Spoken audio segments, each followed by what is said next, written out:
حضرت جی کچھ لوگ کہتے ہیں کہ روزے کی حالت میں موت واقع ہو جائے تو وہ حرام کی موت ہوتی ہے. وہ اس لیے کہ جان بچانا بھی فرض ہے. کسی کو ایسی بیماری ہو، ایسی تکلیف ہو کہ یا سفر پہ اتنی پیاس لگ جائے کہ دم نکل جائے گا تو حکم ہے کہ روزہ کھول دے، افطار کرنا. صحیح. اچھا، یہ بات درست ہے. چونکہ روزے کی تو قضا ہے. ٹھیک ہے.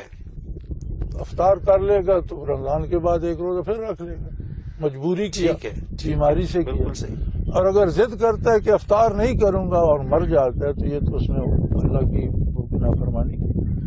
اللہ اکبر. اب یہ جو چیزیں حضرت جی یہ نہیں پتا لوگوں کو.